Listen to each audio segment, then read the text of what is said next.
I was just remembering, man. I didn't fuck. That's funny Remembering what? that I didn't have a stereo at all. I only had handheld shit until like my grandma had a boombox, but it sounded like shit. Didn't you say that like So I didn't it was have. early on when you started collecting records that you Yeah, just had just turntable and headphones yeah, for ever. how long? Um, Probably since I was 17, 16. I had the Okay. turntable from Porno Wayne, Yeah. but Do you but to still have the have actual, do you do I still have have that that one? one? I Yeah. do. Do you? It's packed away in the basement. It's not worth shit. No, it's just cool because it was your Yeah, first. I still have my first. Well, actually, no, I don't. I have my first like real yeah, turntable. decent one. Yeah. Yeah, this was brand new in the like new old stock back then. I gave him $10 for it. It was like brand new. It's fucking crazy, right? Fuck, you can't even buy a broken one I for ten know. That's dollars, what's even if it's like complete shit. You that, can't that's touch it. what's crazy. But yeah, so I didn't actually have a stereo with speakers and like a little subwoofer until fucking way later. And I was that Probably was like 16 by the time cuz otherwise it was just always the portable shit. right. And was that because of access to the equipment or money or lack of knowledge of having the I whole think it setup was or what? like money because I was a kid and that shit was cheaper than a stereo system Right. and my mom didn't want to hear my shit, Yeah, that's who you got parents you in the know? house that Or are even if like, she did, I guess, I don't know, cuz I like the first tape I got, and that's how I started as far as formats was on a cassette. And I've mentioned this before, but it was a crisscross single. So like that was a cassette, yeah, and I had like whatever kind of knockoff Walkman. But no, but I didn't have a full stereo, or not even like not a full stereo like we have now, but like the bigger like comes apart, but you can make like a boombox thing out of it till I was like fucking 16 or 17. So I think that's just why I prefer headphones, yeah. See, listening to shit.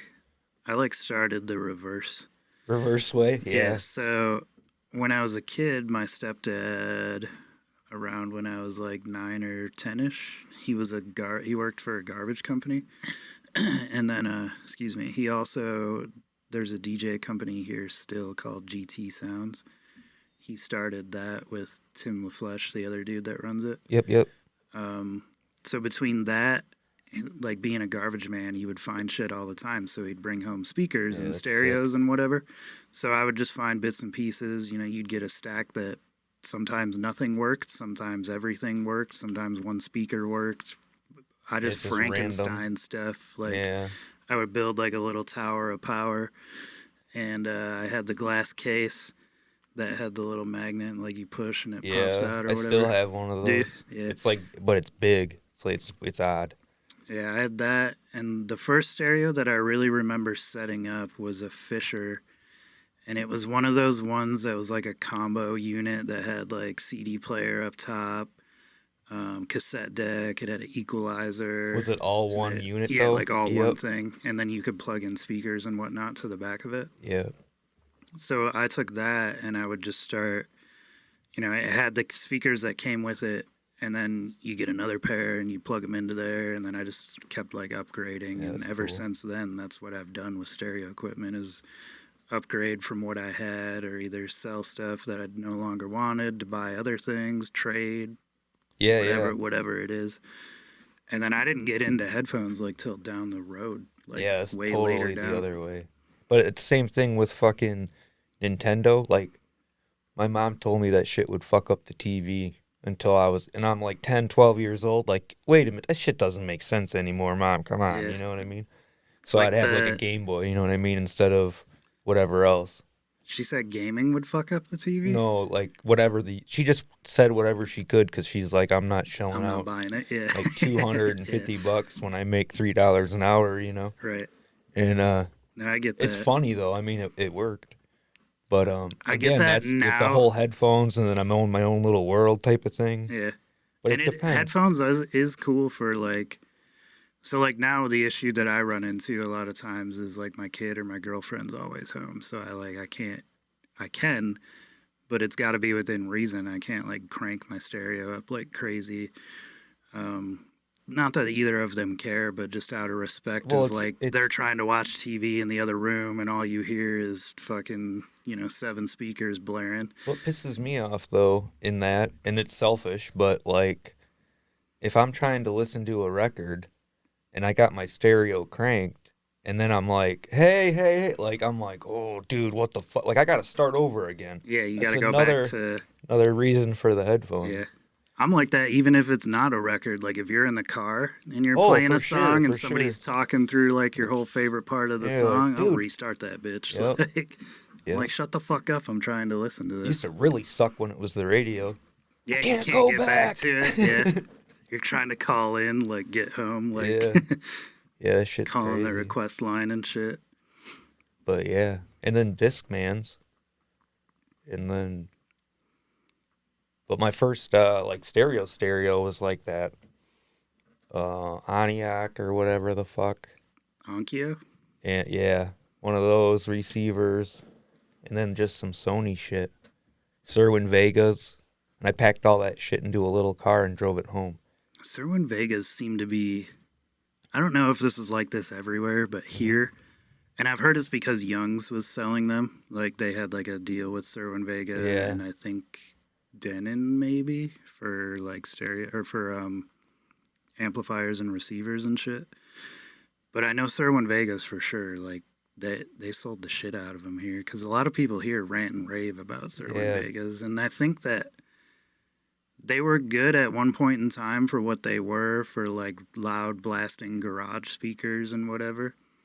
I used them But there's not much like clarity to them. because they were bassy. Yeah, that's what I'm saying. Like And they were like they were the and they speaker were for the and they're guys that are reasonable. like, well, yeah, one, they're not super expensive. They That'd look be like the they look equivalent of pretty almost cool. like Polk audio now. Exactly. It's like entry level. Yeah. But I think Polk now, like their entry level speaker has a lot more clarity to it. Oh fuck, And 20 years. less bottom end pushed because back then like it seemed like Serwin Vegas especially I'm trying to think of what like, even like some of them older Tower Fisher speakers and shit like that, like they just crammed a whole bunch of low end into it and it just sounded really muddy, like, but you're out like drinking in the garage with your friends or whatever and you got that thing cranked and you feel it sounds awesome. Yeah. But if you're trying to sit there and listen and like really hear everything that's going on, I don't like using audio file because it sounds pretentious. But if you're trying to like listen, Yeah, and I was not doing that at that time right, either. and a lot of I wasn't either. But So it was like I'm just whatever saying, I can get to piss my neighbors off, right, really. today I would not buy Serwin Vegas, but No, as a neither would kid, I would have bought anything that I possibly could have, and I would have. Well, depending on price, I don't know. Right. That sounds pretentious too, but I just know Serwin that I Vegas could were find. like the thing like in the early 90s, Yeah. from my understanding. I just know that for the price of like, let's say Serwin Vegas, I think their D9s are like the really sought after Serwin Vegas Yeah, I haven't speaker. even That's looked the at them vintage one. forever. They're like $800. Oh, you can get so much And for I was 800. like, man, you can set yourself up way better for 800 than that. But I guess if you were we have this one guy at the store who's like a Serwin Vega collector. Like he runs like 16 of them or some shit in his garage. But he's always blowing stuff too. And he's like, I broke this, that, and the other. I'm like, well, dude, you're running 16 power hungry speakers off of one receiver. Yep. Like you need some separate amps. I ran powering into that problem with, like, I blew a subwoofer like 2 weeks before. It was close, dude, before the warranty was up. Yeah. Like 3 years have gone by, and they couldn't. And I got it from Gaylord, so I think it was ABC Warehouse at the time. And they're like, we don't even carry that shit, and they gave me a Polk one for it. It was the subwoofer that you blew a Polk sub, or the replacement sub was a Polk? The replacement was the Polk, and the Serwin Vega was the original. Oh, okay, But it gotcha. was like it was the for all intents and purposes, it was the same thing, like except for the name, really, and a few. I'm sure a few little things here and there, but it's in a $150 sub, $200 sub wasn't anything expensive. Right.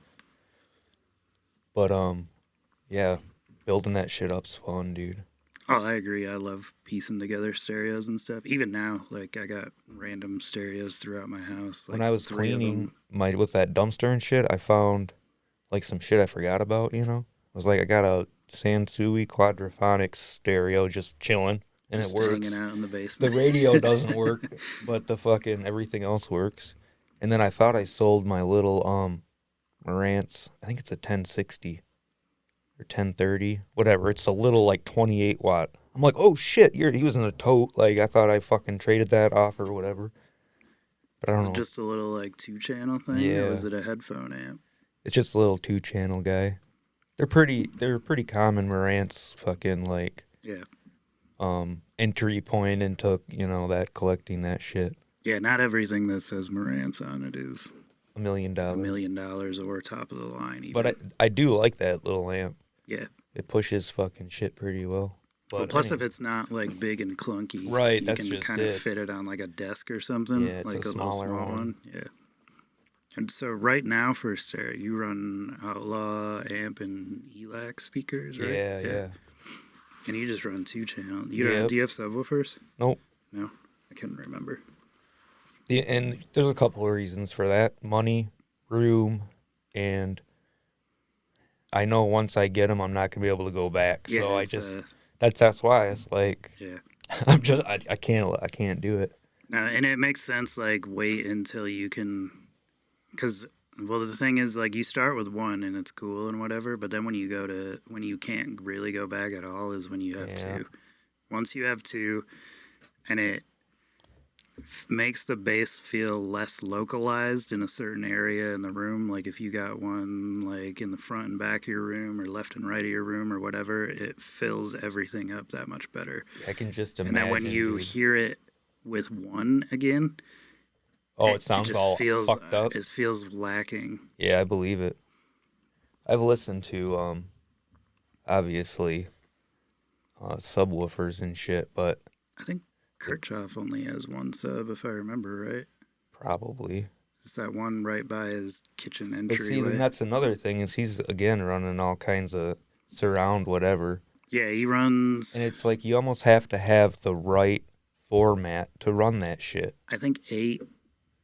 I believe it's 8 Cambridge audio speakers in his That's what I'm ceiling. saying. Like that's cool, but for movies especially. Yeah, for movies, that's where it really shines. For But like music, it can you have to be. have like a fucking formatted disc that can play it in that kind of surround sound shit. Yep. But I But just, you know, he's got that Oppo 205, so I know he's got the. yeah, he can do it. Yeah. I don't know. But yeah, I just always liked running the 2 channel. 2 channel's great for. I love jazz in 2 channel. Just like on my amp on my Denon, it has a direct button that gets rid of like all EQ and everything Yeah. else. And it'll just run straight 2 channel with subwoofers, so it's 2.3 on my system technically. But for like jazz and stuff like kind of folk rocky stuff like Simon and Garfunkel, Yeah. 2 channel, I love it because you can sit and like pinpoint the channel separation that you got Yeah. going on. And you can do that with surround sound too, but just for if you have a less trained ear, I guess, so to speak, like just running to 2 speakers is the way to go for it. Like I love that just natural sound of the stereo. Yeah, I don't, like I said, I don't go, I mean, that's like to run a whole nother system for me to go to the surround. And I like fucking the 2 channel and making the speakers disappear. Yeah. Like by getting in like the right spot. Mm. Hit that fucking cherry point. It's awesome. And if you got the right room, which your like the upstairs of your house is set up pretty well for it. For the 2 channel, For definitely. the 2 channel, like, It's narrow. it fills up that whole. Yeah, it's like a big rectangle. Yeah. So it fills it up nicely. But I would definitely run a fucking surround sound downstairs though if I was ever to do some shit like that. Yeah, it's a lot of fun. Honestly, the actual reason that I started building my like home theater ish setup was somebody I know was selling those focal speakers that I bought. Somebody else I know was looking for a stereo but wouldn't buy those speakers because he was like, "Oh, they're too expensive." Because Gotcha. he wanted like, Well, they're focals. yeah, but I think he only wanted like $300 like per pair or whatever, and they were retail like $800 a pair or something. I was like, "Damn, that's a fucking steal!" Yeah, Like, dude. so the guy that I told them about that didn't want to buy them was like, "Oh, they're too expensive. I'm not gonna buy them." So I ended up buying them because I was like, "Well, fuck it, I got the money. Like, they're good speakers." So I bought those and just kind of went from there. And then bought some other ones that I found in North Carolina that were also focals. But Don is the person actually. Don, for reference, is this guy that hangs out in our store. If you're listening, what's up, Don? Don is the guy that actually like really got me into like the multi-channel setups and like that sort of Yeah, thing. he knows all that technical fucking number crunching shit. Yeah.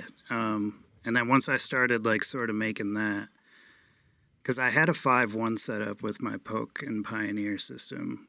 And then I kind of broke that up. My kid's using the back bookshelf speakers for that now. But once I had a 5-1 and I started playing like stuff like this. So this is Opeth's Still Life. This is a DVD audio, but it has a surround mix that's done in 5-1. So for anybody that doesn't know what I'm talking about, it utilizes like the whole surround of the stereo. So you have vocals that are sort of isolated towards the center and front, and then you have things that are popping up, left, right, behind you, etc. And it's a really cool listening experience, but it takes the right gear to run it. Well, And it was it a just separates short-lived the format. instruments to the different fucking channels. Yeah, but like you'll get like those were like the earlier days of 5-1s. And then they did like super audios that had multi-channel setups, and now they're on to like Blu-ray audios and Yeah, it's Dolby crazy. Atmos things. But it just makes everything feel like very fluid, like how it moves. Like it feels like it encapsulates or captures you in like the center, like when you're at the movie theater. Yeah, for like sure. You're hanging out in the center stage, or not stage, center seating, and you got shit going on all around you. You got bullets flying past you, explosions behind you, in front of you, and it's cool to hear music done that way. Yeah, I can But definitely like the not Pink Floyds everything. and Yeah, Pink shit Floyd's a like good that. one. Like That Blood Incantation that just came out would be a fucking good one. this right here's Peter Gabriel's like most recent record, and I'm not a big Genesis or Peter Gabriel fan, but I've listened to this like 100 fucking times, just because the Blu-ray, the Dolby Atmos mix of it sounds outstanding. The Is there something attached to the back here? This was the Blood Incantation that just came out.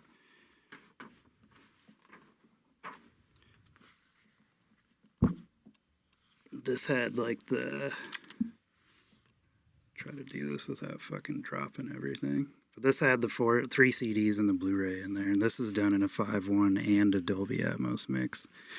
And I've only gotten through the first two CDs so far. I haven't had a chance to do the Atmos mix because I'm waiting for nobody to be at my house so I can actually like. Now, what are all crank it. 4 discs then? Oh, the blue one's a Blu-ray, right? Yeah, so the other 3 are CDs. Disc 1 is the album itself. Disc 2 is the motion picture soundtrack, because on the Blu-ray there's a movie that they made. It's like a short film type of thing.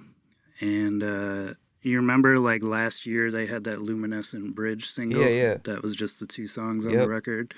So the record was the only way they released it. This is the first time they put it on a CD. Oh, gotcha. So disc 3 has those 2 things. Disc 2 is the soundtrack to the movie. Disc 1 is the album. And then the Blu-ray disc is the little movie thing. I think there's a documentary of like how they made it, like recording snippets, shit like that. Yeah, that's fucking sick. And then there's the Atmos mix and the 5-1 surround mix. And this was like, I believe retail, it's like $65. And it's like a German import that they. Yeah, that shit's nice when you can grab sets like that every now and then with all If, that extra shit on there. It, like, makes it worth it for sure.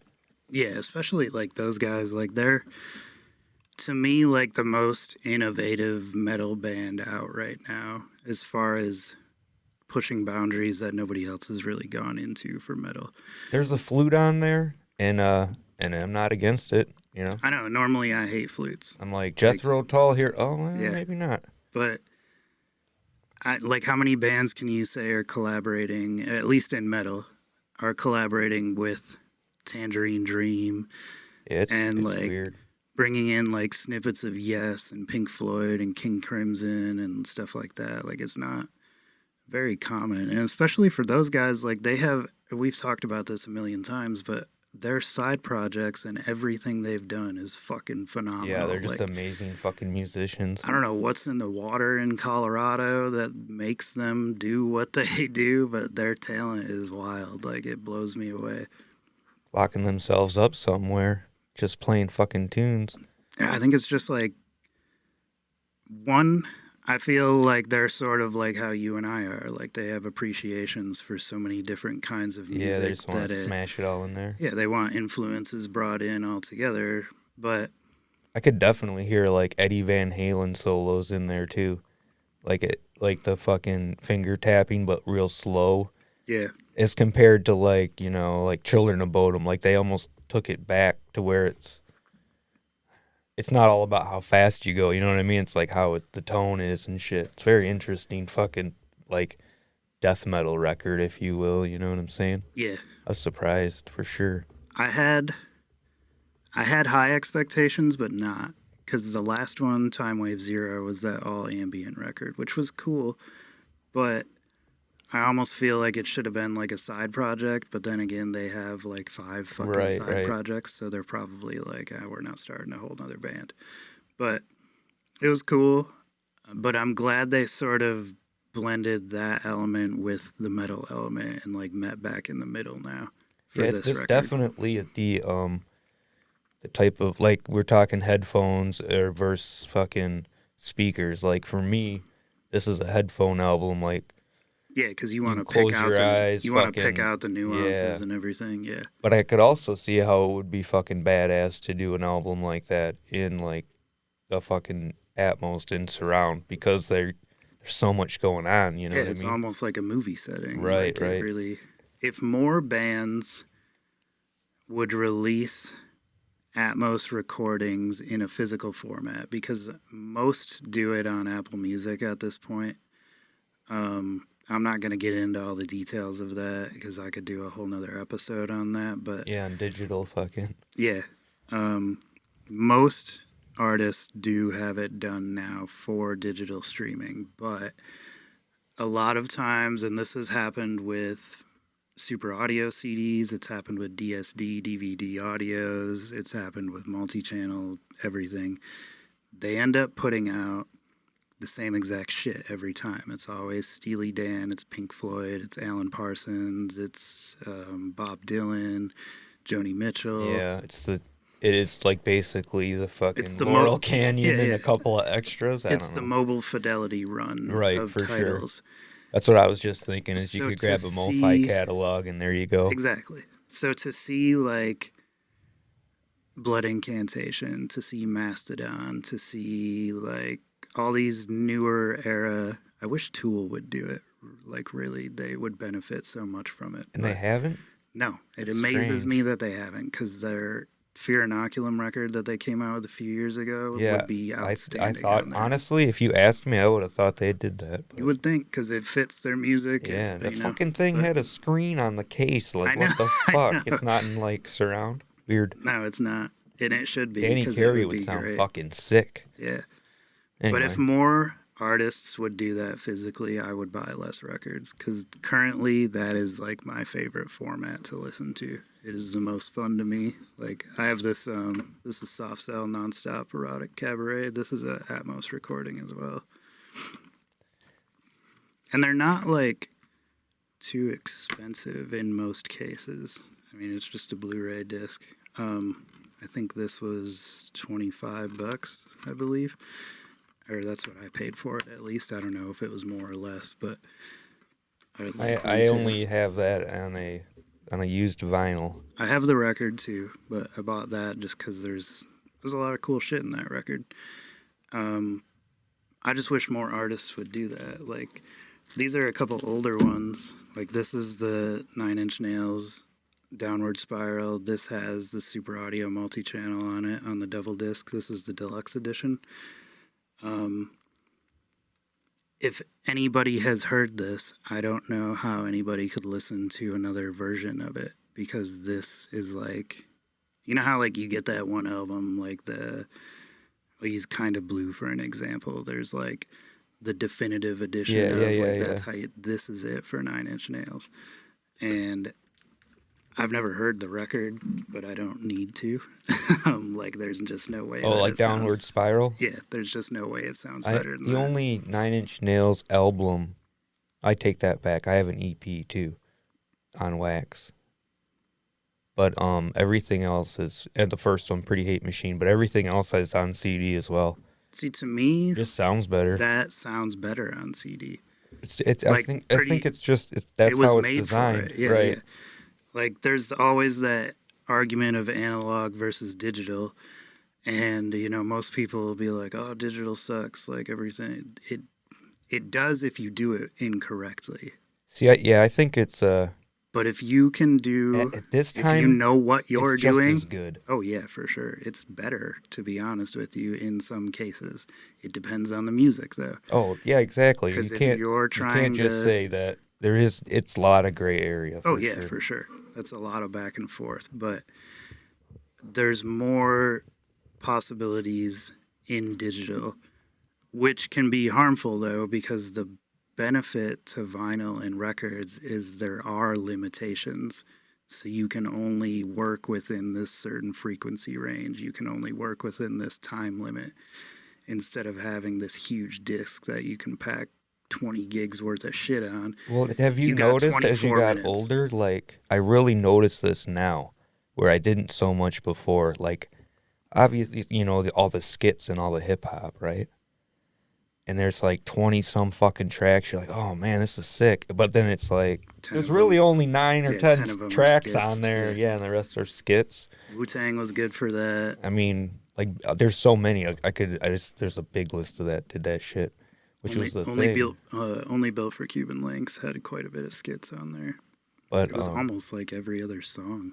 I think that, in my opinion, the best bang for your buck is the CD. Overall value, like what you're gonna get, sound quality.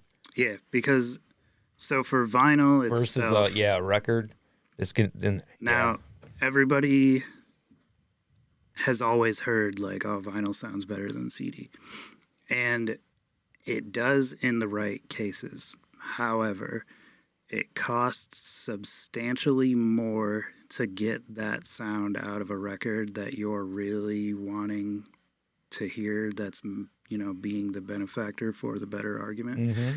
It costs more to get that out of it than it would with a CD. Yeah, just not even so much the product itself, but the gear to run it. That's what I'm saying. The gear itself is what really where all the cost comes, because you got speakers, you got phono preamps, you got cartridges play a big role.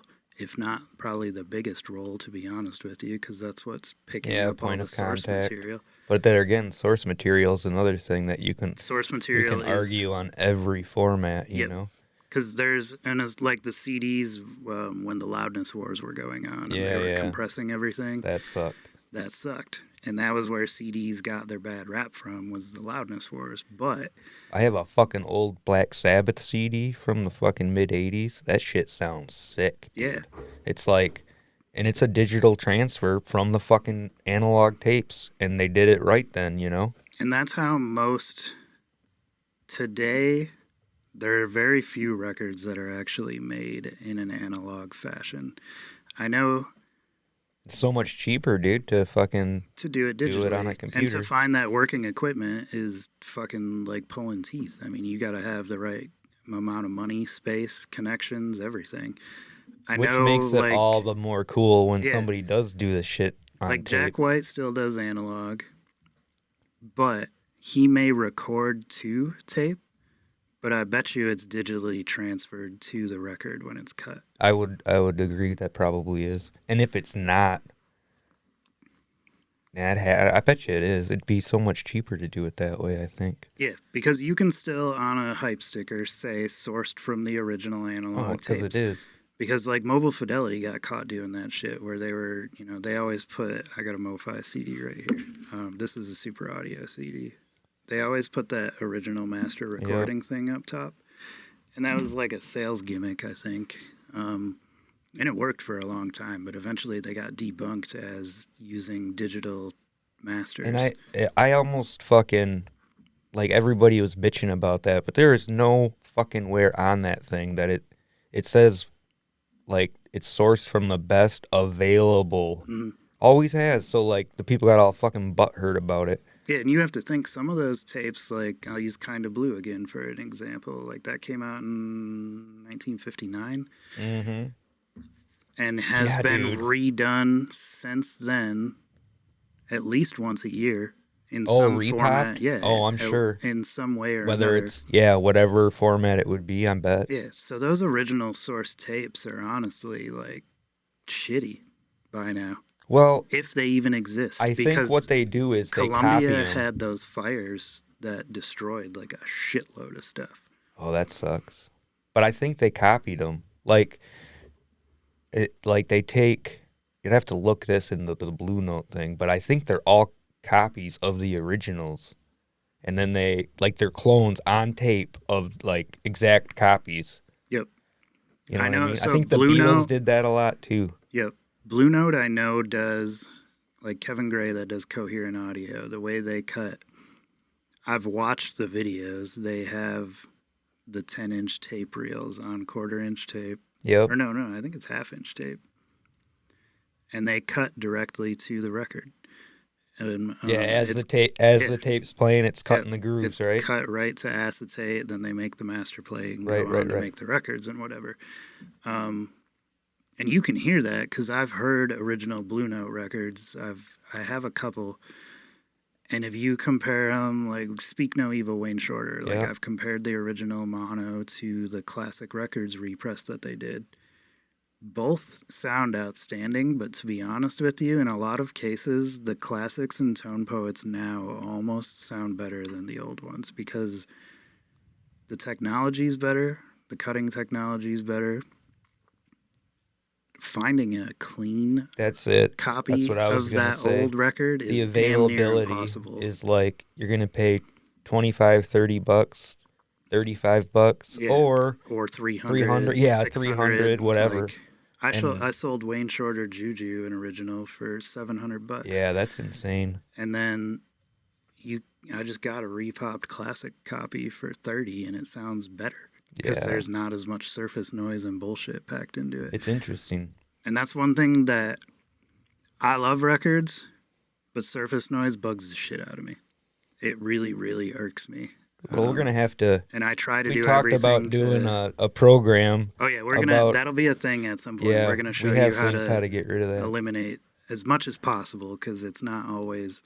And wintertime here is super fucking dry and, like, staticky. Yep, it's rough in the winter.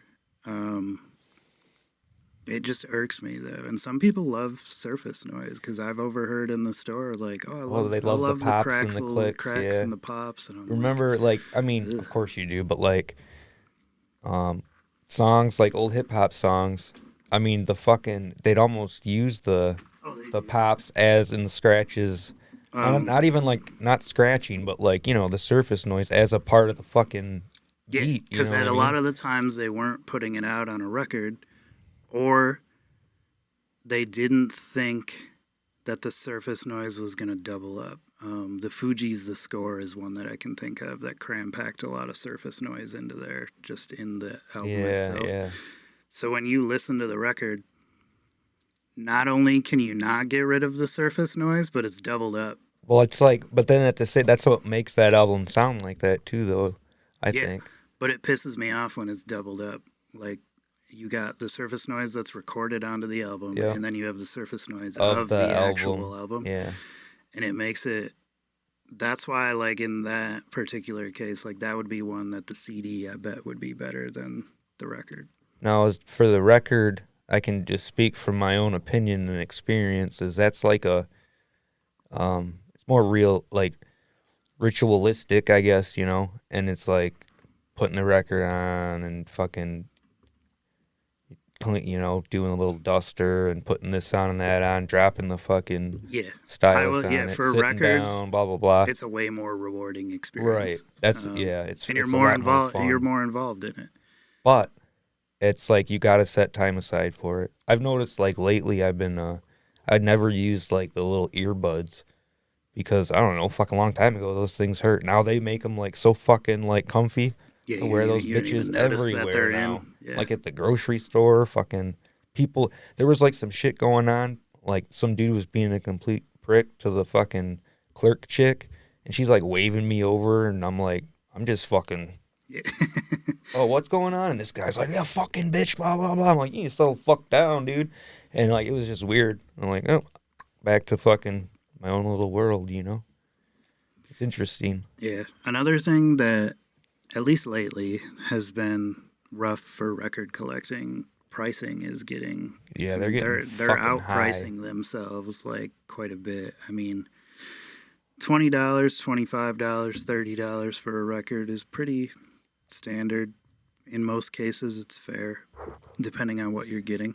What pisses me off is if you pay $35 for a record and all you get is a fucking single sleeve, Not even a poly sleeve. not a poly sleeve, and a record. Like, no There's insert, no insert. nothing. Yeah.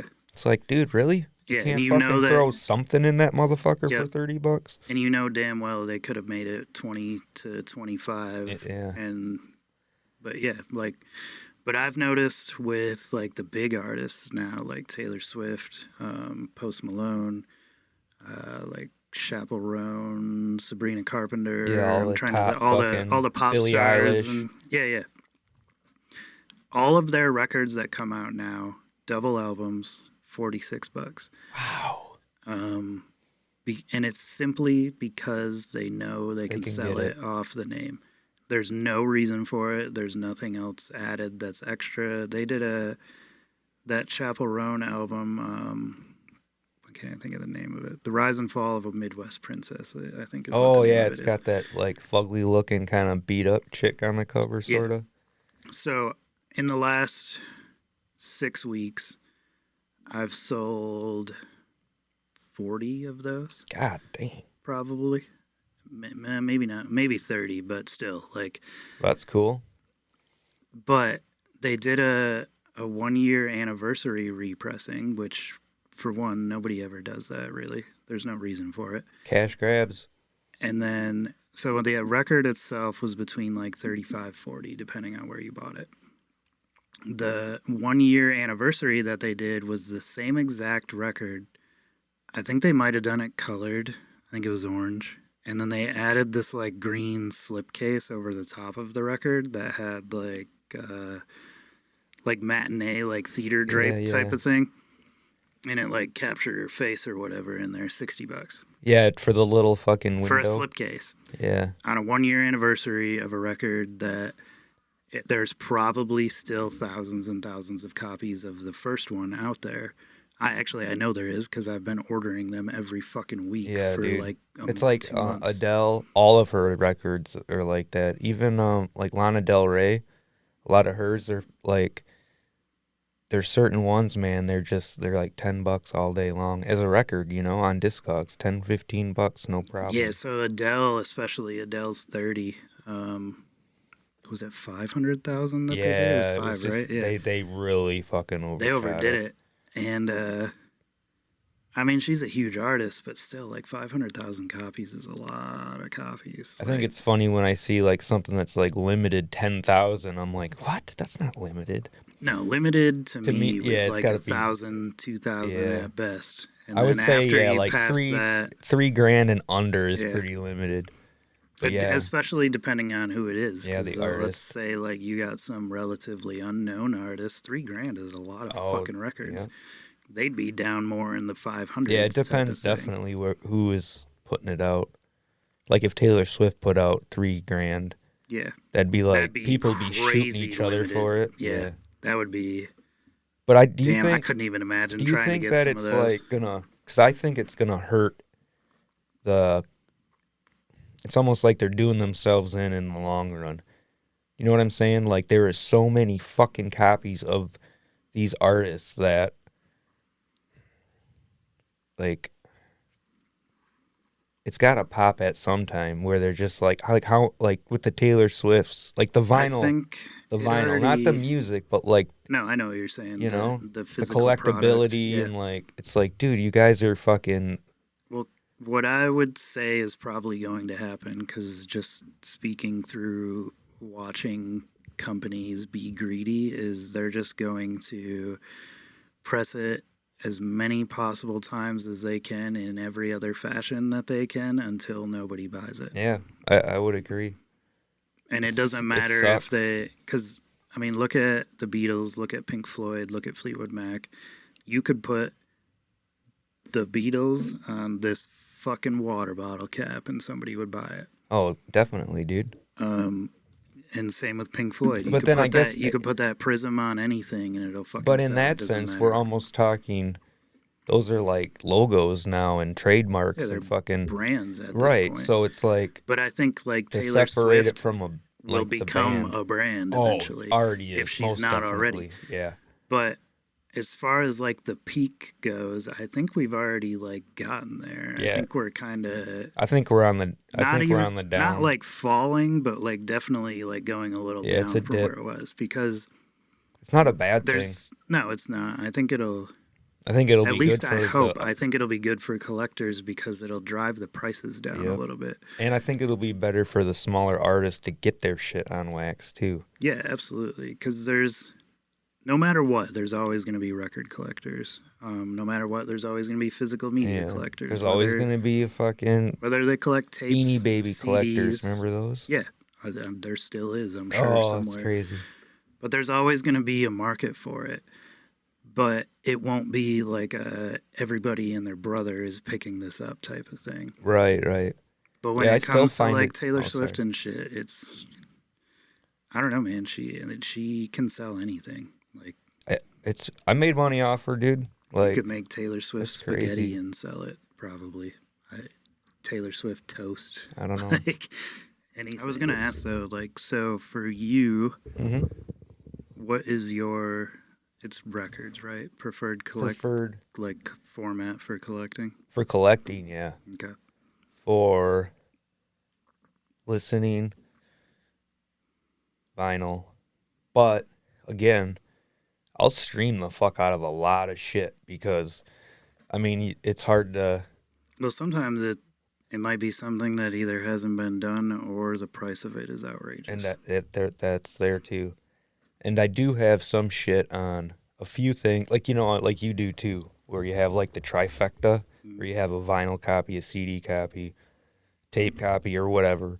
I think I only have 3. Right. Like I only have a couple too, and they're kind of odd. But I have a lot, like not a lot, but more CD and cassette ones. And it's like if there's a CD, man, like the tape thing to me, buying cassettes now, like I've said before, is more of like a support the band kind of thing. Right.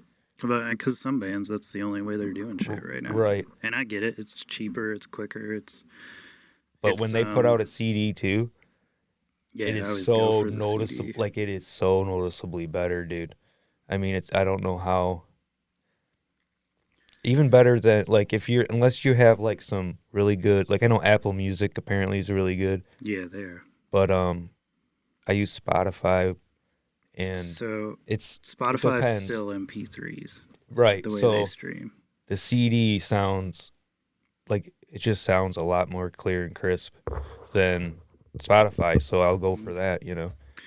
Well, just like a brief little thing about Spotify. So they're still using MP3s, which in most cases, I mean, unless you're really like trying to find the difference. It's not like a huge difference.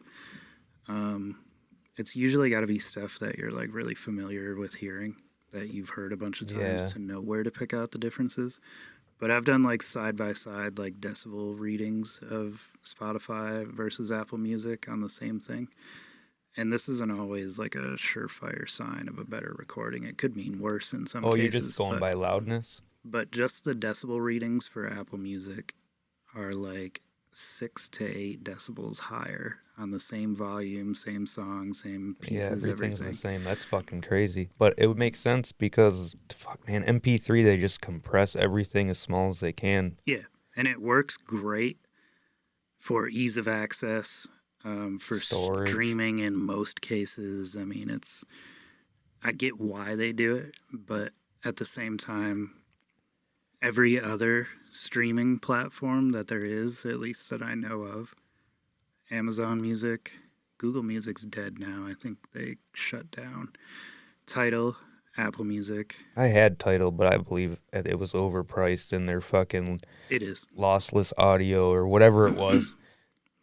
It's Some of that shit master, wasn't like, master audio. yeah, is it what was it's like called, it yeah. was some tricky. It was kind of like the MoFi thing where it's just there. I'm like, dude, that's not. I wouldn't just whatever Spotify. Hence, like, Yeah, there's a lot of like fine-tuned details to that, and I'm not going to get into all that, but I just think too, and Spotify could. it depends on the genres too. Oh yeah, always. You know, I mean, when you're looking for, I mean, in like hardcore, punk rock, even metal, in most cases, Hip hip hop. hop, you're not looking for high fidelity recordings, No. and like it just you want to hear it how it sounds good to you, and some of that takes the fun out of it. Like if you're always trying to find the definitive version of everything, sometimes it can be more of a job than an enjoyment. Yeah, and enjoying the music for sure. I like always to like do to that, compare but them with yeah. like the vinyl versus the CD every now and then. That's But why it's I like mostly to- remaster or, Yeah, you know. that's why I like to do it, is just comparison, because then you. But I do it in a way that I'm not breaking myself or making it unenjoyable. Like I Right. never want musical consumption and physical collecting to be like stressful or like aggravating or unenjoyable in any way. And Yeah, like, then it's like it's not if fun. you're always stressing like, damn, I need that record. That record's $300. Yeah, I don't That even. record's not worth $300. That is the okay. That is the beauty of the time that we live in, because if we didn't have streaming, it would be like, damn, we need $300 to hear this shit. Yeah. So But now you can just go type it in Yep. and hear it how you so want to hear it. that's definitely cool, but I don't know. It's just because we're fucking who we are and we like physical shit and Yeah, we and like to there's support. People that are going to be physical It's a media hobby. consumers and love having it for one reason or another. And then there's going to be people that are like, I don't give a shit as long as I can hear it one way. I can type it in on my phone and hear it, and that's fine. I There's will nothing say wrong this, with man. that. I can't. It's like, and I'm sure you can too. Is like, if there's an MP3 playing, I mean, it's like you can just fucking automatically tell. You can, It's like if you know. So I because just feel like at the one bass point in isn't as time, crisp. yeah, there's that. There's a lot of shit to it. There's no breadth to the music, is like how I say. Like if you had, like if let's say you had a trumpet and a set of drums, and you don't have that trumpet like almost hitting your ear in an ear piercing way, but not in like a, oh my god, that hurts way, but it should sound more like crisp and more prominent than, let's say, like what the bass guitar should sound, because that is a lower frequency for sure. all across the board. But if everything sounds the exact same, which is how MP3s are made, is just to run it straight across, compressed. And then, but if you've never heard it any other way, then you don't know any better. Exactly. Because there was a time when I was like, well, MP3s sound fine. I mean, and streaming sounds fine, whatever. But then, like, you hear this or that one way or another, and you learn how to pick out shit. You're like, oh, wow, there is a big difference between this and that and this and that. And some people don't give a fuck, and that's fine. It's like, crazy, you know, man. everybody's got their hobbies. It's like, some people are gonna listen to this and be like, "Who the hell gives a shit?" Like, just well, fucking play it. if it's like you said, it's all compressed, right? You got a straight line. You're taking all the waves out. Yeah. So I mean, It'd be you're, like if you were talking right now in your speaking voice and I was yelling and they were coming out at the same yeah, volume. it'd just be fucking Like, strange. it'd be weird. Like, what would be the point? There'd be no dynamic to the music. Now, here's another in the world of dynamics, which I think 45s. Well, they do, and I know they have a like a wider frequency range, Because of the speed, yeah. but I think 45s sound better than 33s. They can fit more shit in there. There's a few reasons for that, too. And they make hotter cuts on them sometimes. But there were those wars, man. The Like the speed is LP one. came out, and then the fucking 45, which Yeah. most people think is the other way around because Yeah. it makes sense, single LP, but not the case. So we were looking at this up beforehand. So the first 33 and a third was what, like 1948, 49 or something Yeah, like that? yeah. It was Columbia Records, at least for the first mass-produced one. I don't know when the first 45 was, to be honest with you. Was the At year least at, not off the so top 48, of 48 was Columbia Okay. with the 33, and then 49 was RCA with With the a fucking 45. 45, Okay. and then the wars began. So for 33s, the outside of the record, and you'll see this sometimes on like Mobile Fidelity did it a lot. UHQR is another company that does it a lot. Yeah, they did a lot of the Record. Van Halen ones. Record They do a lot of shit. RTI Technology, I believe, is what the fuck that HQ quality fucking stamper place, Yeah. pressing plant. Now, this is sort of a bad example, but in this center right here where this dead wax is, so the further that when you're playing a record and it's going from starts out here, leads to the center. The further that you're going into the center is the more revolutions around it has to make to still run at 33 speed. You lose sound quality the further you go in. So you'll see some records that are this center dead wax is pushed like way the fuck out. Yep. And that's because of that. 45s didn't really have that issue because they were the right size to where it stayed about the same distance to make that revolution like the whole record. Yeah. It didn't shrink. It's the same circumference, or closer to the same circumference from start to end, basically. Yeah. And I pulled this record specifically because I wanted to show this. This is a flexi disc. Back in the day, like they used to put these in like magazines and shit. They still do. They do. Mm-hmm. But it's real flimsy. I know you probably can't see it in there, but there's grooves on there to actually be played. So you would put this on a turntable, play it. They sound like. Who was it? Suffer No Fools did one not that long ago. Oh, yep. On Heroes and Martyrs. And Hard Feelings. Yeah, fuck. They sound very, very thin. And They do. are. I mean, that's the best way I can describe it. They're really good.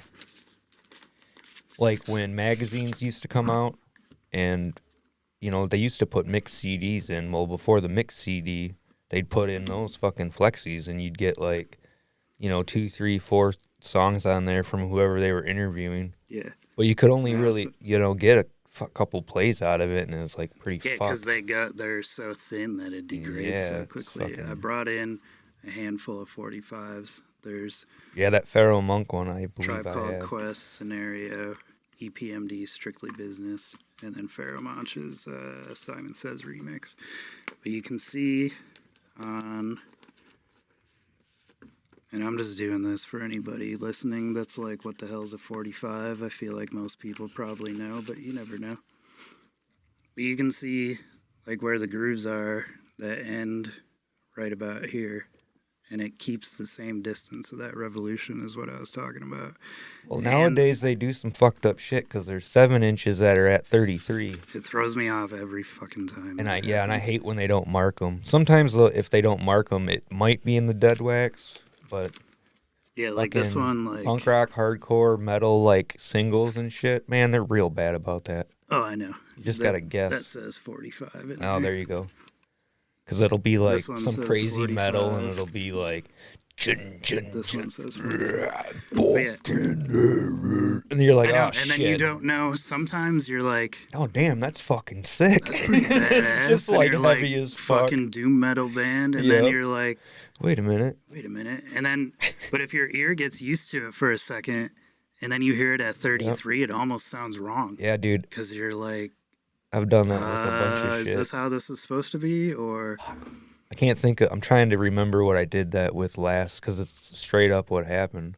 I did it with, so my Billie Holiday Lady in Satin record is cut at 45. Okay. I have like the special acoustic sounds one that they did 1,000 of. That's a scenario where the record blows out any version I've ever heard of it otherwise. And it constantly is a back and forth with that. But I would have to say that's the best possible fucking version you can get of that record, dude. Yeah, easily. It was well worth it. I think it was like $60, but I would buy it again and again and again. As easily that and Marvin Gaye's What's Going On that they redid for the 50th anniversary. Easily two of the best sounding records that I have. I have a 50th anniversary fucking Marvin Gaye. The same dude that does all the Blue Notes did the Marvin Gaye. Oh, Kevin Gray? Yep. But yeah, I played that Billie Holiday. It plays at 45. I played it at 33 on accident. It almost sounds like a whole different like dude singing it because her voice is already kind of raspy. But when you slow it down, it slows it down. So it's going the other way. 33, She just sounds like this like baritone of a voice of a man, like this like big weird. like one of those like like the barbershop quartet singers. You always got the low guy. Yep. It sounds like one of those. She's the low guy. Yeah. Now I've never looked this up and always wondered. I don't know if you ever look it up, but I don't. Does that like if you're playing something at 45? I don't think it would matter, but and it's cut at 33 or vice versa. Does that do damage to the fucking groups? I don't believe so. I don't think so either, but because DJs all the time would speed up and slow shit down. Right, and it's like the Technics table. It's like you can fucking. And granted, like you get a lot of DJ singles in the store and stuff that are just demolished, but a lot of them were scratching them and shit. I don't really think so though, because I was just always wondered that, and then it just popped in my head to think about it. It would still be like able to be played at one speed versus the other. Yeah. See, but I kind of think maybe if you can learn this shit at 33 too. Yeah, I wonder though, because like some turntables will do 78. Yep. Like that Audio-Technica one I got up front, if you push both 33 and 45, it'll bridge it to 78 speed. And I wonder if that does any damage to anything. Because 78's quick. Now, the only thing I can think of is... But you need a different needle in most cases. Yeah, you need a different cartridge and stylus. Yeah. And I know, like, my uncle rebuilt, like, rebuilt a fucking... a suitcase, suitcase like 78 player, and dude, they had like it looked like fucking drywall nails for fucking a stylus, dude. It was they're fucking huge, and they're only good for they used to be a couple of plays really. They used to be porcupine quills, is what they were made out of. Originally porcupine quills? I believe so, yeah. Sounds better than the hunk of steel I saw grinding on the fucking 78, dude. So this is a 78, and by the way, don't hold your records like this, but this is complete shit, so it's toast anyways. But this, I don't know if this will translate in the audio. It's not not vinyl. Or this is made out of shellac, actually. So like if I were to take this and drop this on the floor right now, it would shatter into a million fucking pieces. But this was a 10-inch 78 from around probably 1930-ish, I would say. It's Jimmy Dorsey, so somewhere around there. And then I even grabbed... So this was from around roughly the same time. And I grabbed this just because colored vinyl is another thing that I think we should talk about for collectability. But this was brown colored in like 1930, and a lot of people, I would assume, think colored vinyl is more of a new thing. Yeah, that shit's been around forever. It's been around forever. There's Beatles singles out there that are I have colored. some really There's, old. They're not 78s, but they're 45s and they're red. They're from like the early 50s. yeah. And then aside from 78s, there's also Edison records. Oh yeah. So this is an Edison. This is also made out of shellac, but Those are a little harder to find. you can see how thick that is. And that was like how records were when they first started becoming flat, because they were actually originally like cylinders, and then they flattened them down to have the reading space, or the musical reading space up top. But this was like one of the earlier, this was 1924 is when this came out. It's not really worth anything. It's just cool to show like a sort of a history type of thing. And then this is like an acetate disc. Like this would be the discs that they actually cut to, but Oh, like a test. you can see how flimsy that is. You only get a few plays out of that and it's fucking toast. This was also from 1920s. And I grabbed those just from the front of the store just to kind of I think that's another thing, use them as reference. that makes CDs as far as like overall, they're like probably the most durable. I mean, records are pretty fragile as far as like dropping. And they're very temperamental to weather conditions. Yeah. And it's like dropping, handling is definitely a lot easier because you got a 12-inch surface versus, how big's a CD? 5 inches or something like that. Yeah. And then I also grabbed this 10-inch just because this is a Cypress Hill 10-inch that came out on Record Store Day last year, the year before maybe. This actually spins at 45. 10 inches don't really sell all that well. I have 5 of them. 5? Maybe. I forget how many I have, maybe 20. Yeah, I know you got like a pretty decent stack of them. I like them, but that's only certain, like, I don't know. It's like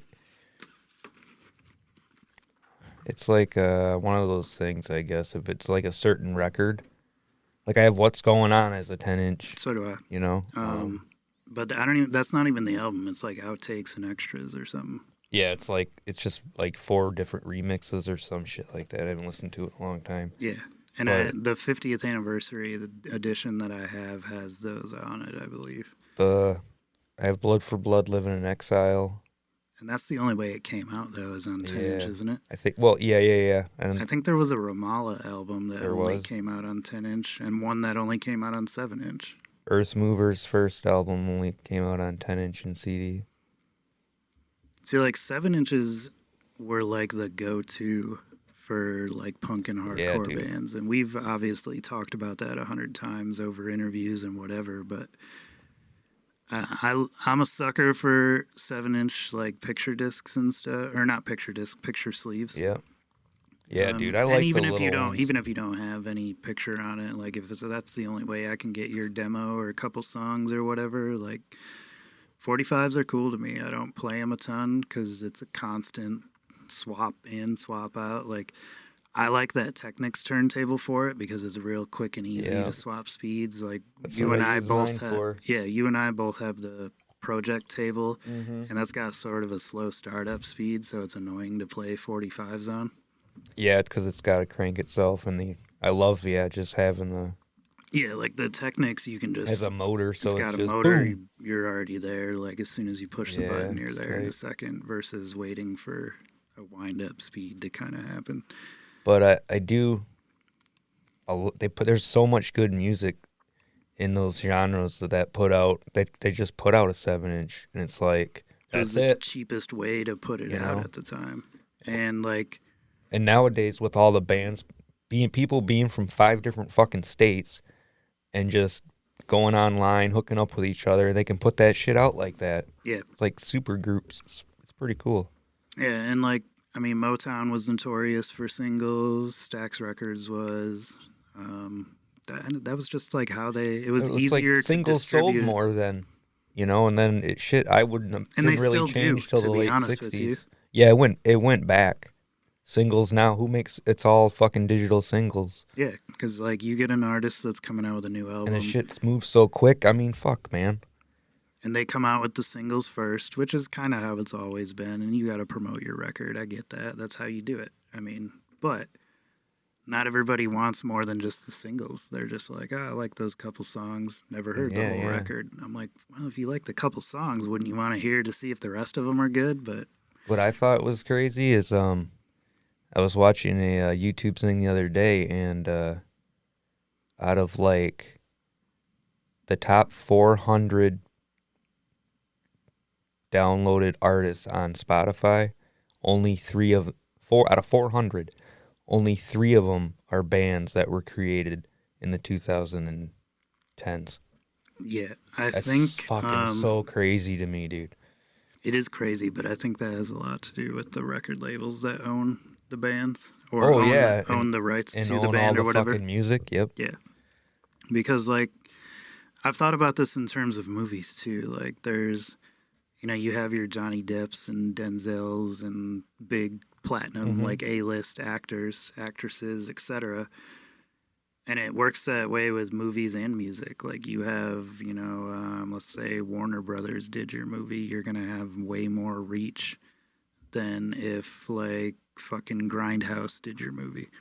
I think depending in that sense, depends on, like, I know a lot of people would just watch, like, Black Mass was an independent movie, I believe.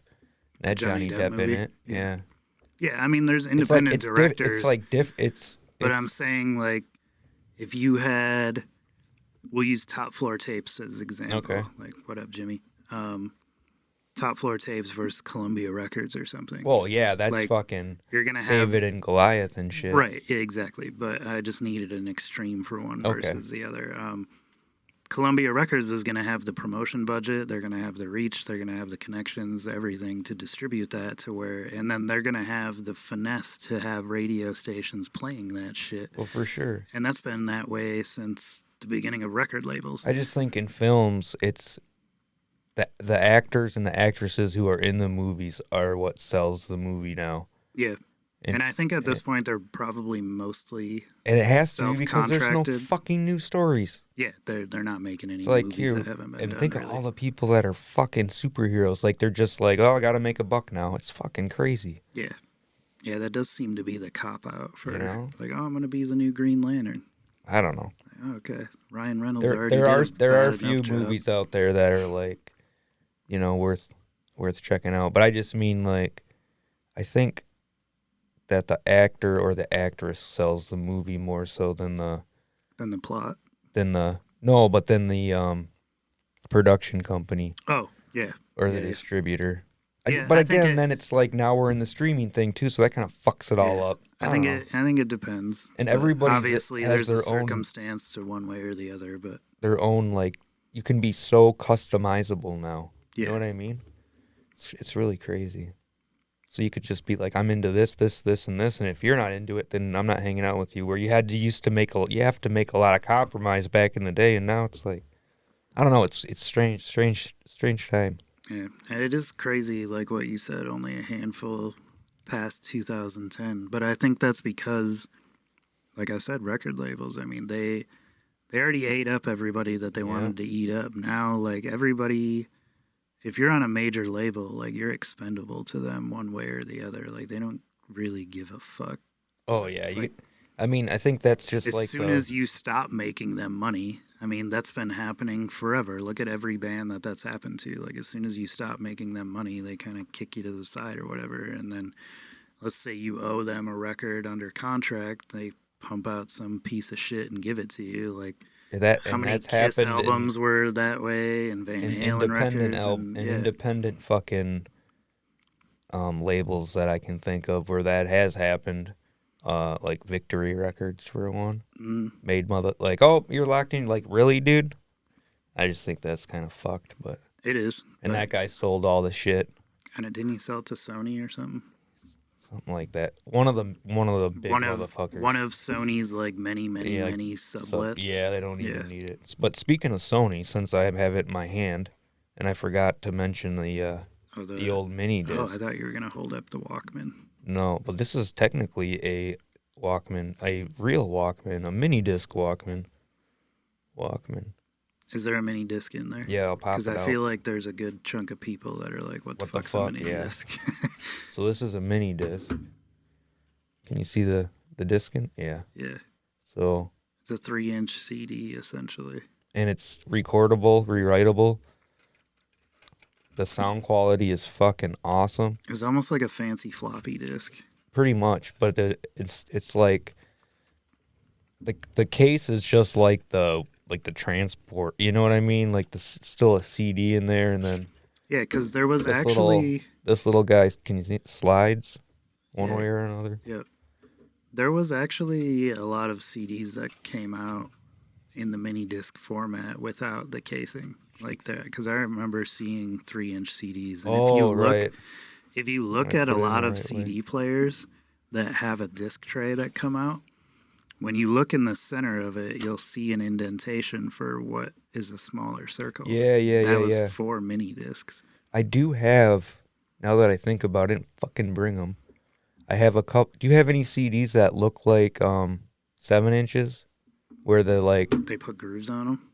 Well, there's that, but then there's where, I mean, it's like the logo will be like in the middle of the disc. Like maybe I'll use this CD as portable. So like this will be the music or whatever. It might be like a short EP or a couple songs. And then like all of this is like clear. Oh, yeah. I don't have any, but I know what you mean. Yeah, I only have a couple. Now, Ramallah put one out like that. And I only got the solid CD. That always pissed me off. But I have like a Sick of It All one like that and an American Nightmare one. Or Give Up the Ghost, whatever you want to say. Yeah. And those are cool. But I know once you get 7-inch in records, you're like, whatever. This shit's way cooler. I'm pretty sure it was Billy Idol that was the first person to do that? Put out a mini disc. That's cool. I think. It was on the I can't remember the name of that album. Cyber something. Cyber Lover, Cybertron. Oh, yeah, the one from the 90s. Maybe. Yeah, it was a weird weird cover. I think it's like Cyberpunk or something. Yeah, so that was the first release to have, I can't remember if it was a mini disc or like a floppy disc, but that was the first one that came out, and it totally flopped because nobody knew like what the hell was going on. Yeah. But he was the first to do it. Yeah, I'd have and it was a short-lived format too. It didn't really take off or go anywhere. We're talking before about universal media data discs. Yeah. Those went in like your PSPs. Those weren't around very long. Those cased ones. Yeah. But those were like movies. I don't know if they ever put any music on there. I never seen you could, music. I guess, but I seen video games and stuff. Another format that was. I was just gonna say this is the last Reed 8-track. I don't. Do you have 8? You have some 8-tracks, don't you? I have like a few. Yeah. But I have an 8-track player that works, and the only reason is like, well, I mean, you might get something that's cool on there to pop in. I don't know. It's just like some shit to hang on to. I know Integrity put out that fucking 8-track, like, I think in like 2010 or something, didn't they? Yep. The Sword did one like 5-6 years ago. Yeah, it's so strange. Like, I wouldn't go out on my way to get any of that stuff, but it'd be funny to run across it and be like, dude, I can actually play this. They're a clunky, weird format. I've never heard one that sounded good. And I've also never really tried. It was like, why the compact cassette was already out. Yeah, like why would you? Yeah, it already you went sounded from better. This thing, or I mean, you went from this little compact cassette, which already sounded better, and to a fucking big ass 8-track. This big ass 8-track. Like most people think this was first. Like this was the predecessor. Any older people out there, fucking tell me what that's all about. Yeah, I don't know. Like, because then the 8-tracks were gone, and then the cassettes were back, and CDs came in. Like, yeah, and 8-tracks were short-lived, and it seemed like mostly for like cars or something. And LPs were going on the whole time. They did quad 8-tracks too. That was another thing. Yeah, that I have was, my 8-track player is a is quad it? player, but it has a switch on it to turn it Yeah. on. So quad, just in layman's terms, is just double stereo. Yeah, Basically, they just added it left and right, broke it up. so you can put a couple wherever. It's Yeah, like it's what would you call it? Like early surround, that's maybe. essentially what it was. Is early surround, but it was very short lived because it didn't take off. You needed different equipment, different needles, different. You Yeah, had to have 4 speakers. You had to have the right amp to decode quadraphonic it. LPs they did. Yeah, which are. I mean, if you look, there's not many quad LP titles. Like there's No. Chicago, The Who, Jethro Tull, stuff like that. But there might have been some Black Sabbath, but just because they printed so much of that shit. But for the most part, not really. And it was very, very short lived. But we do have some guys at the store that they collect quad stuff, and I'm like, they make like If it's a things niche that, thing, I mean yeah. that's what you're into, I guess. But I'm just like, because they're like, oh, it's the surround, it's the back and forth. I'm like, well, if it's the surround for you, they graduated to 5.1 A couple and years way ago. beyond, like years ago. Yeah, that shit's funny. Like you can run 13 channels now and up. Like Yeah. Dolby Atmos pretty much has like no, I don't remember. I think it's 11 channels is like where the whole cutoff is, because the height speakers count too. Yeah. I don't have height speakers. I'm missing those. It's crazy though that they don't you make could, a huge difference. I mean, like symphonic music, orchestral music, that shit would sound dope like that. Yeah. The height Classical. speakers kind of just, they take very, very light frequencies and kind of like accent them. There's not Gotcha. really like a huge benefit to it. This is another thing. We're just showing off random fucking formats here at this point. This was a digital video cassette. It looks like a little VCR tape, basically. These were like for camcorders and shit, but you could put music on them too. They had recorders for it. I've never had a player that wasn't like, I had a camcorder when I was younger that was just like a fuck around thing, but They used to have converters for those for your VCR too, I think. yeah, it had a Like little an adapter. Yeah, they had the VCR tape and then the top flipped up and you And can you put it in there. Yeah, Gotcha. I remember those. This is a DVD audio. This was like another multi-channel thing. This is the Heaven and Hell Neon Nights show that is Black Sabbath, but for legal reasons they had to call it Heaven and Hell.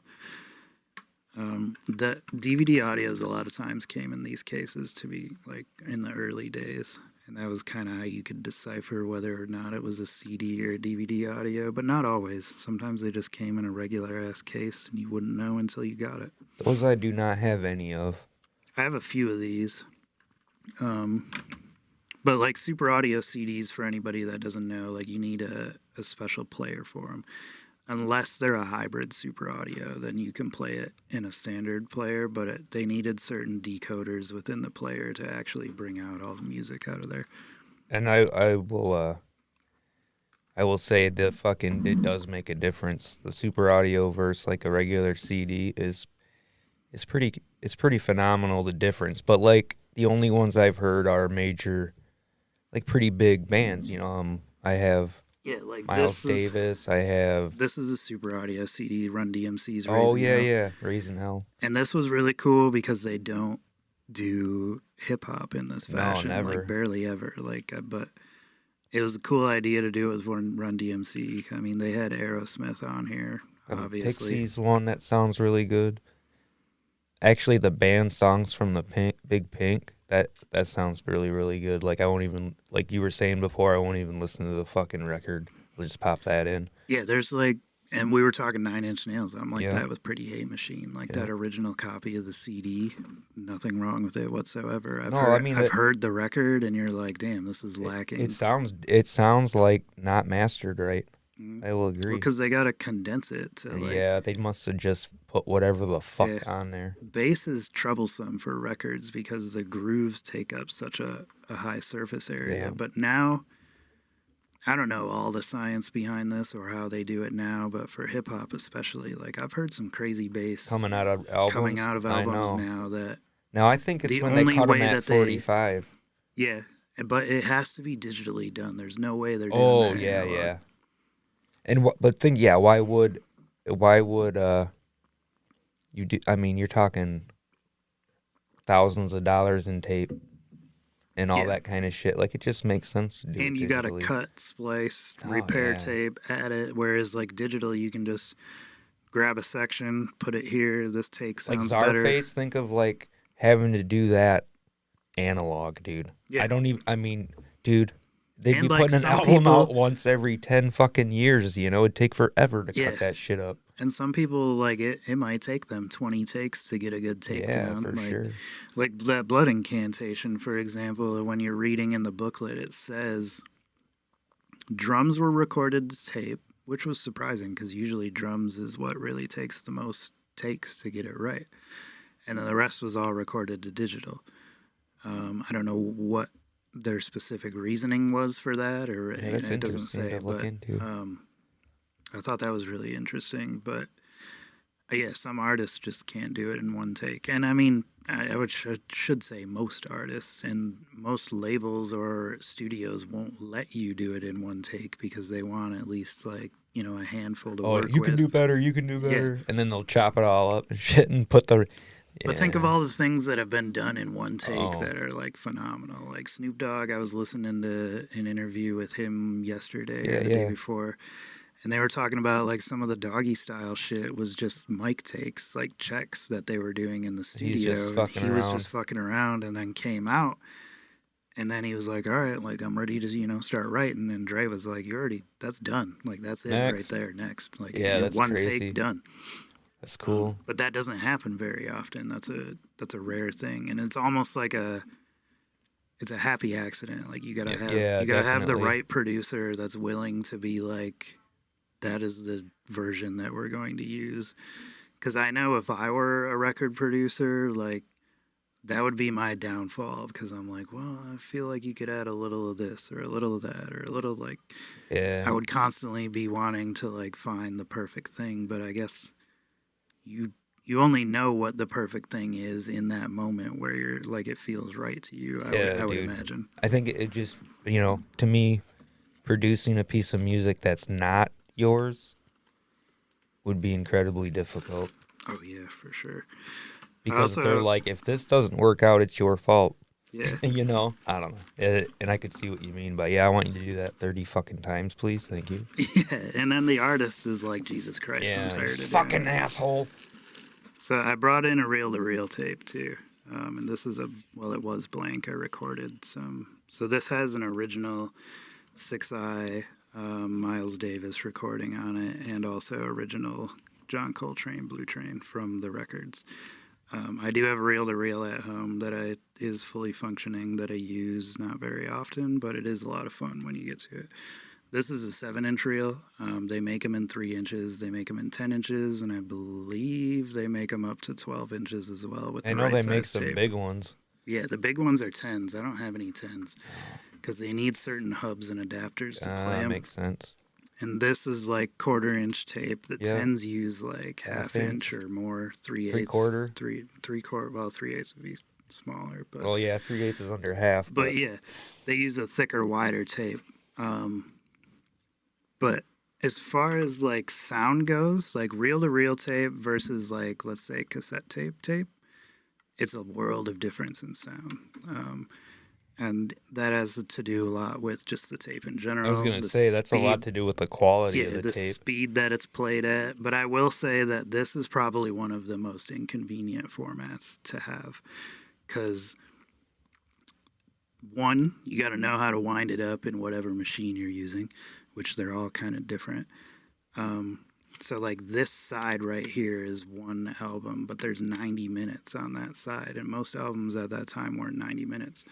So you either got to record part of it to the rest, and then flip it, or just flip it. But you got to either fast forward or rewind to your other take up reel to get the rest of the tape off, so you can flip it.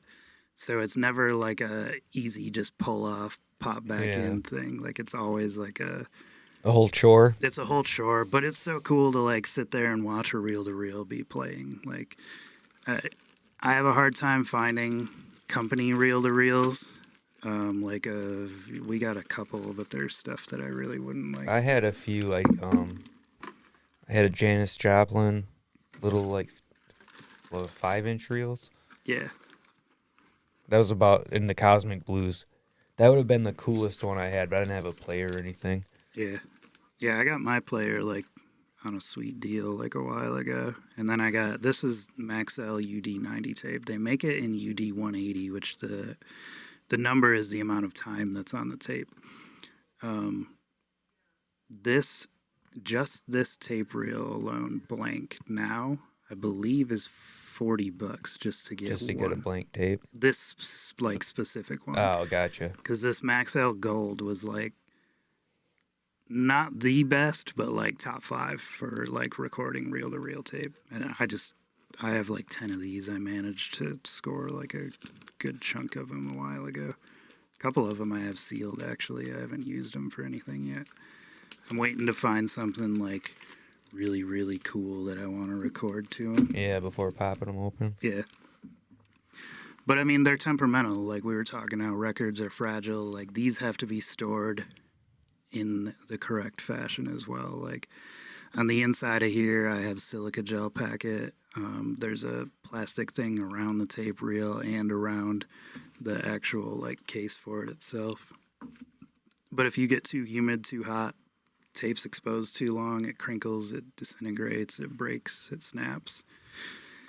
It's a fucking temperamental format, but it's cool nonetheless. Like, just I think it's cool to fucking definitely cool to have that shit. Just for historic purposes, even. And it looks cool. and it looks cool. Yeah, like my Macintosh setup, I run just my reel-to-reel on it right now. That's just all that's hooked up to it. But before we start wrapping shit up, I want to do, I think I know where you stand on this, but colored vinyl, do you prefer black or colored, or have no preference, or you just kind of get it how you can, or what? I just get it. I don't have any preference. But if I can get... I don't have a preference. I don't think a 180 sounds better, per se, than a colored regular weight one, but I usually see that shit comes out in colored, and then they'll have, like, the black 180 gram. Yeah. And I usually go for that one. 9 out of 10 times it's the same on both. The 180s can sound better, though. And that's what I mean. It's not even a sound thing for me. It's just like, it's just heavier. I don't know. Me, like, where... It depends, I guess. I don't mind colored or black, whatever. At this point, it's all made out of the same material. Right. It boils down to source material at the end of the day. But I don't like when you'll get a colored record and you're paying like $5-6 extra for the color. That's why I usually go for the black. I will always, me too. I will always buy black because of that. Of the cost. Like, I'm not paying extra for, I'm not buying it to, like, be like, ooh, cool. Like, I'm buying it to play it. Right. I don't care if it's a black plain disc, as long as it sounds all right, has the music that I'm looking for. I don't want to pay extra for a colored variant. I just don't. They're not that important to me. Like, and what I think is crazy is usually, most of the time, even, let's say there's a $5 difference.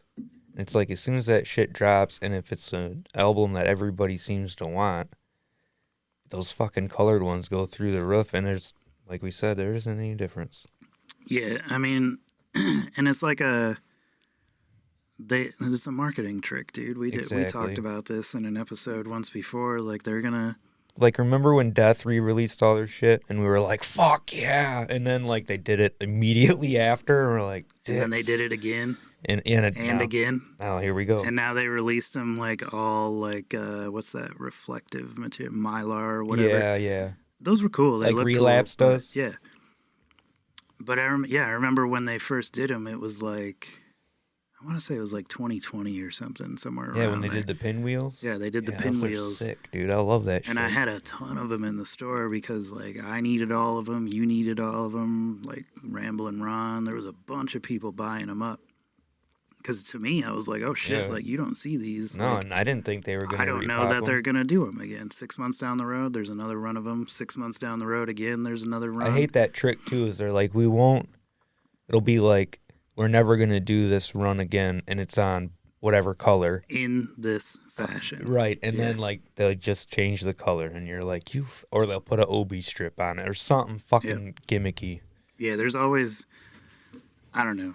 I understand the business side of it. I get it. Like you have a market that you're trying to sell to. You got to kind of add new things for people to be enticed by. But From a listener's point of view, it makes absolutely no yeah, difference. me personally, I hate OBI strips. They get in the way. They piss me off. Every time you want to take a record jacket out of a sleeve, you got to fuck with the strip. I only have 3 or 4 of them anyway that are actually like true OBs. Yeah, I have a handful. I don't know how many. One of actually, them's off an the top Iron of my Maiden head. one. Ace is High. Yeah. But I don't ever play it. It's like too cool to fucking take out. Because like you said, I'm afraid to rip in the fucking thing.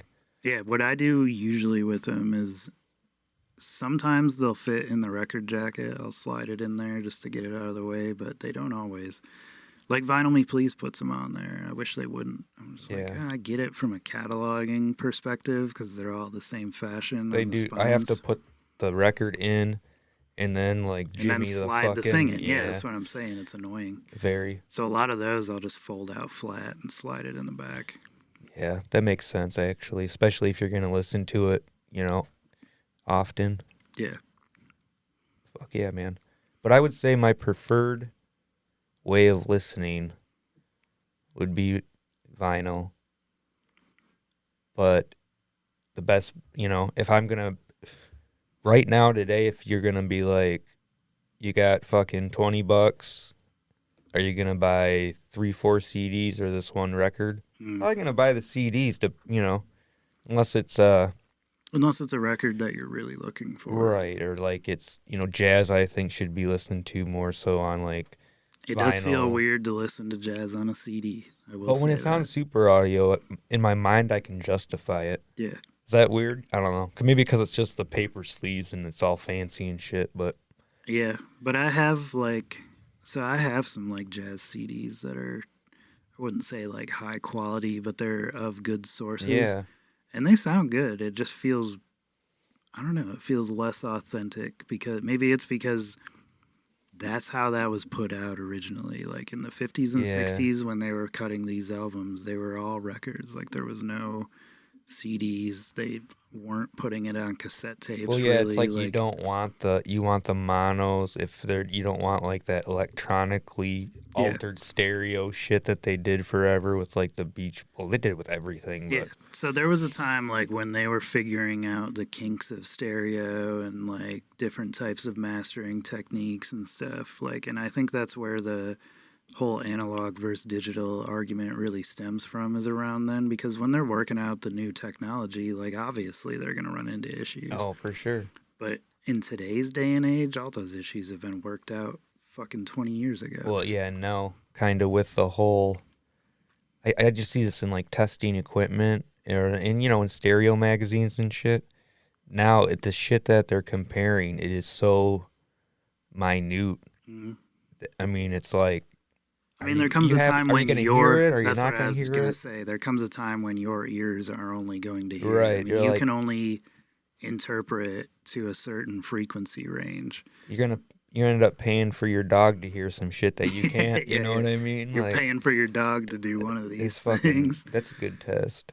I recently though, now that we're talking about comparing shit, I recently compared Throwdowns. You don't have to be blood to be family. CD to record. Record sounds better, but that shit was put on tape originally.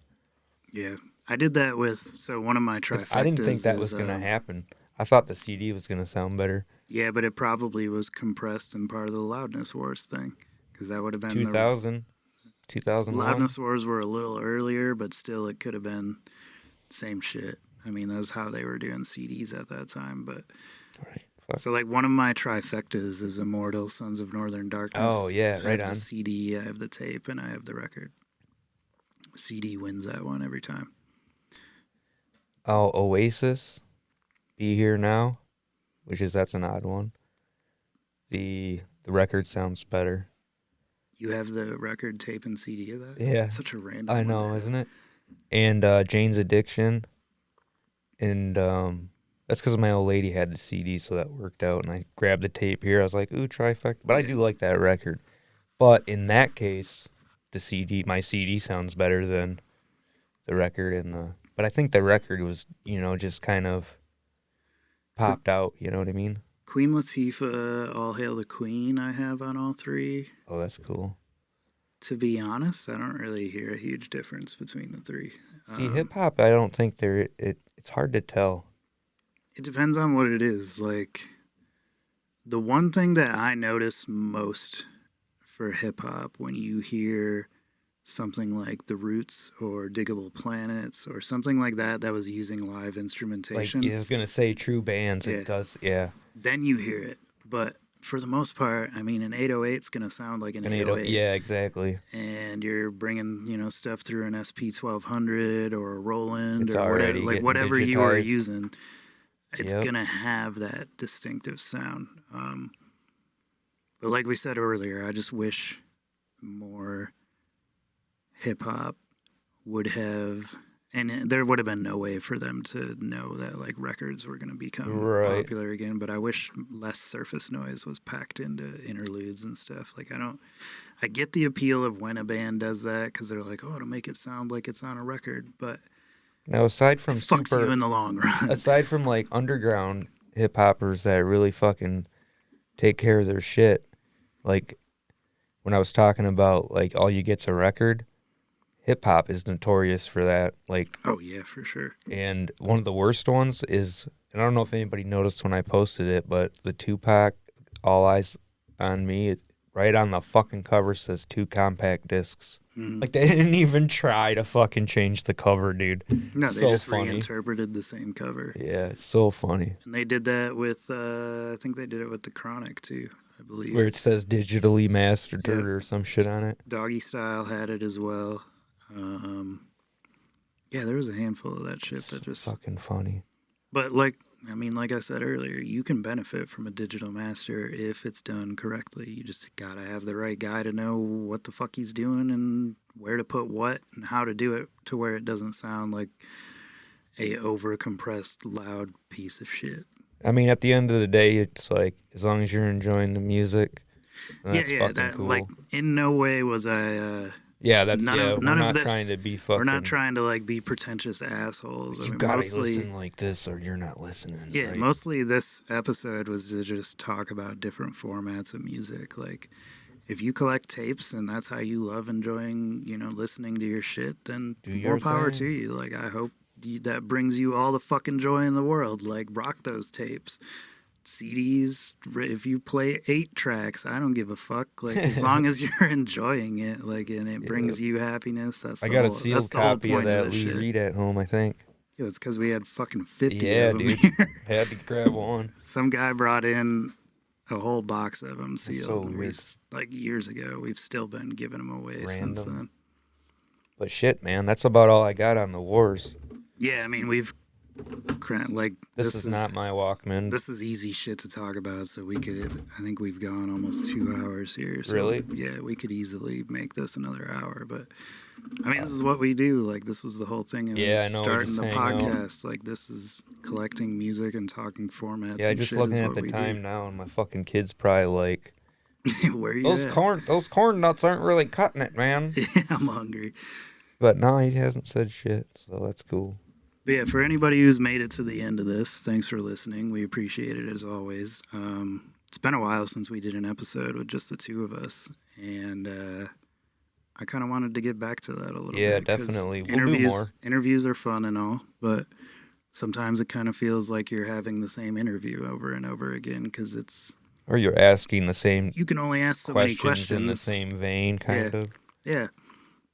So it's fun to get these little topics to go back and forth on, like, kind of like how we were originally doing the podcast, really.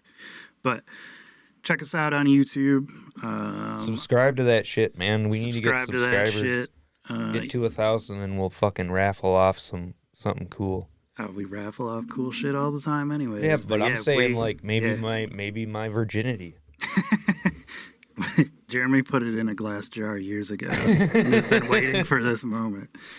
But yeah, check us out on YouTube. Subscribe to it. We do have Patreon if you're interested in that. Go check that out. There's a bunch of early access shit, exclusive to only Patreon shit. Hey, I'm gonna shout out. We got what 3 Patreons? Shout out Jimmy, Jimmy, Bill, Bill. Nam. I don't even know who else is on there. Shout To out be to you honest with guys. you. You're the top 3 Yeah, I mean, you supporting guys us were right on now. there like right away, so we appreciate Shout out to you for dudes.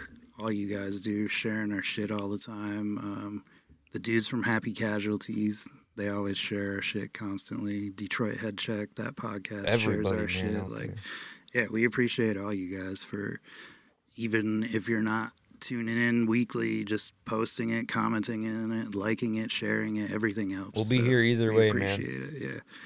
Thanks for the support. It's definitely rad. Yeah. And we got some other cool shit upcoming. So stay tuned and thanks for listening. Peace out. Peace.